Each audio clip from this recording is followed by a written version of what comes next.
इस्लामाबाद में रूस के दूतावास से जिसने अपने नागरिकों के लिए एडवाइजरी जारी कर दी है।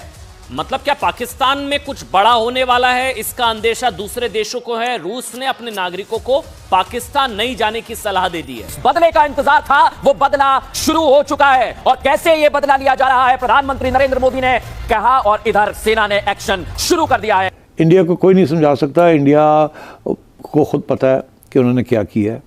इंडिया को पता है क्या करना है आगे। इंडिया को पता है किस हद तक इसको आगे बढ़ाना है और किससे आगे नहीं बढ़ाना।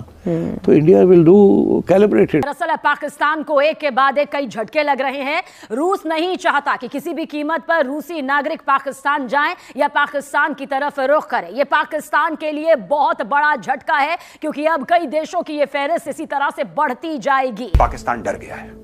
पाकिस्तान को यह पता है कि अब भारत जवाब देगा और ऐसा रगेद रगेद के मारेगा ना, ऐसा दौड़ा दौड़ा के पीटेगा भारत कि सबको ऐसा लगेगा कि सुअर की खाल की जैकेट पहना दी भारत ने। अभी तो सारों ने ये बात कर ली है कि जी इन पाकिस्तान ने किया। किसी ने अभी तक ये नहीं कहा कि यार थोड़ा सोचो कि पाकिस्तान ने क्यों किया, उसको क्या फायदा था ये काम करने का। वैसे भी कहा जा रहा है अगले 24 से 48 घंटे पाकिस्तान पर बहुत भारी हो सकते हैं। खबर अमेरिका से भी है, जिसने आतंक विरोधी एक्शन में भारत को खुलकर समर्थन का ऐलान कर दिया। आपकी जानकारी के लिए, अमेरिकी खुफिया एजेंसी की प्रमुख तुलसी गबार्ड ने पहलगाम अटैक को इस्लामिक आतंकवाद बताया है। मैं इनका नैरेटिव देख रहा हूं, मैं हैरान हूं कि ये दुनिया के किस खत्ते में रहते हैं। ये इनको ना कोई 21वीं सदी की समझ है। यहाँ कनाडा अमेरिका में बसने वाले पाकिस्तान के जो हमायती जानवर, मेरे बात फिर मैं उन बातों को सुनने के बाद आरजू साहबा ये सोचता हूँ कि अगर अमेरिका कनाडा में 40-35 सालों के सफर के दौरान, यानी यहाँ पे रहने के दौरान भी इनका माइंड सेट चेंज नहीं होता, इनको दुनिया के हकाइक समझ नहीं आते, तो फिर पाकिस्तान का खुदा ही हाफिज है। अननोन गनमैन जो पाकिस्तान में, मैं इनसे कहना चाहता हूं ये आसिम मुनीर का सर काट के लाओ मेरे पास। मेरी जितनी जिंदगी की कमाई है ना, मैं देने को तैयार हूं। आज नाविका कुमार की शो पे कह रहा हूं, जिंदगी की जितनी कमाई है आसिम मुनीर का सर काट के लाओ इंडिया, मैं अपनी सारी जिंदगी की कमाई दे दूंगा, फिर चाहे मुझे दोबारा ग्राउंड जीरो से शुरू करना पड़े। वो एक पोजीशन लेके बैठी हुई है कि वो अभी तक कोई ऐसी बात नहीं कर रहे कि जिसमें किसी मुल्क का नाम हो, क्योंकि इंडिया ने तो सीधा सीधा पाकिस्तान की बात की है। अब इंडिया ने, आपको पता है ऑलरेडी, जो एविडेंस है वो एविडेंस भी इंडिया ने शेयर की है, डिप्लोमेट्स के साथ इंफॉर्मेशन शेयर की है। अब वो एविडेंस किस लेवल की है, वो क्या है, ऑब्वियसली इस पे वो जिसे कहते हैं ना, एक वक्त तो लगेगा। सो मुझे ऐसा लगता है कि the most important thing at the moment is कि अगर ये इस तरह की चीज होती है जिसमें हम देखते हैं कि कुछ ओपिनियन मेकिंग होती है इस ट्वीट की वजह से, अगर इस ट्वीट की वजह से कुछ ओपिनियन मेकिंग होती है, because Pakistan is very much concerned इस मोमेंट के ऊपर। पाकिस्तान नहीं चाहता कि हालात जो हैं वो दोनों मुल्कों के जिसे वो कहते हैं ना खराब हों, लेकिन तुलसी गैबर्ड की बयान दे देना ये पाकिस्तान के लिए एक इस चैलेंजिंग सिचुएशन, फ्रैंकली स्पीकिंग। उसकी वजह ये है कि तुलसी गैबर्ड साहबा ने ये जो बात की है, इसको पाकिस्तानी ये कह रहे हैं, पाकिस्तान के एक पाकिस्तानी है जो कि पाकिस्तानी फ़ौज के बड़े क्रिटिकल हैं, हमेशा पाकिस्तान की फ़ौज पे बड़ी तनकीद करते हैं।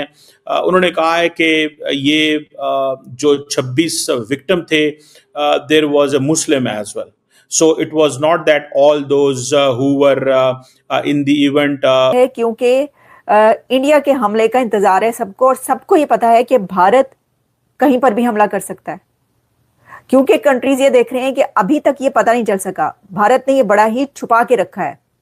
ये एक टैक्टिक्स होते हैं, ये वॉर स्ट्रेटजीज होती हैं, क्योंकि ये नहीं पता कि वो कैसे करेगा। जब भारत की ड्रिल्स, जो मैंने आपको अपने प्रीवियस शो में बताया कि भारत ने अपनी जो आक्रमण के नाम से ऑपरेशन स्टार्ट किया और उसमें अपनी ड्रिल्स की, तो वो भी फजाइया, बहरिया और ज़मीनी फ़ौज, जितनी भी फ़ौज हैं, जितने भी सेक्शंस आर्मी के, उन सब की ड्रिल्स हुई। वो इसलिए कि अगर वो सिर्फ अपनी एयरफोर्स की ड्रिल्स करते तो सब समझते कि ये इसका मतलब है कि कोई ऐसा हमला करेंगे जो कि एयरफोर्स के थ्रू होगा। अगर वो अपने सिर्फ आर्मी की ड्रिल्स करते, कहते ये ज़मीनी रास्ते से जाएंगे। उन्होंने सारी हर तरह की ड्रिल्स की, जिससे ये समझ में नहीं आ रही सबको कि वो कौन सा हमला करने लगा है इंडिया पाकिस्तान पर कैसा हमला करेगा। पाकिस्तान के अंदर भी जो इस तरह के वॉर स्ट्रेटजीज बनाने वाले या जो भी अथॉरिटीज़ और जो इसमें आर्मी के प्रोफेशनल्स होते हैं वो भी ये सोच रहे होंगे बैठ के कि कैसा हमला होगा। तो जब पता नहीं है किसी को, लेकिन ये पता है कि भारत से हमला होना ही होना है पाकिस्तान पे, तो फिर इसलिए कंट्रीज ट्रैवल एडवाइजरीज जारी कर रहे हैं कि पाकिस्तान अभी ना जाए। ये देखें, ये एक बड़ा धचका लगेगा पाकिस्तान को। चलें हम कहते हैं टूरिज्म नहीं है, बिल्कुल भी नहीं है, तो एक तरफ जहां कश्मीर के अंदर टूरिज्म को धचका पहुंचा और वहां पर 27 लोग, उसके अंदर 27 व्यक्ति मारे गए, तो फिर दूसरी तरफ कंट्रीज जो हैं वो पाकिस्तान भी ट्रैवल एडवाइजरी जारी कर रहे हैं। तो जो यानी लोग आते थे तो वो देखेंगे तो सही ना कि इसका मतलब है कि जो अगर किसी भी उस पे जा रहा था तो वो पता है कि इस बात पे क्लैरिटी है कि दहशतगर्दों का कोई मजहब नहीं है, दहशतगर्द किसी के दोस्त नहीं हैं, दहशतगर्द जो हैं वो ना उनका ताल्लुक पाकिस्तान से है ना भारत से है, दहशतगर्दों का ताल्लुक जो है वो दहशतगर्दी से है, अपने फितना और फसाद से है।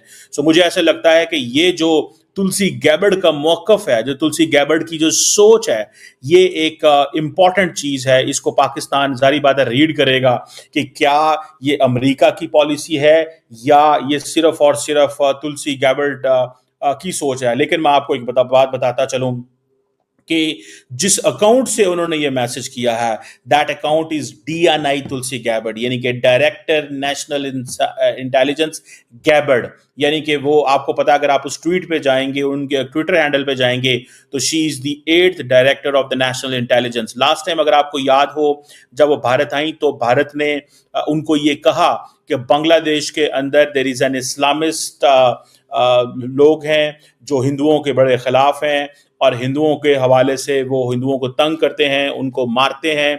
तो जिस पे बांग्लादेश के हवाले से उन्होंने एक स्टेटमेंट जारी की थी। यकीनन पाकिस्तान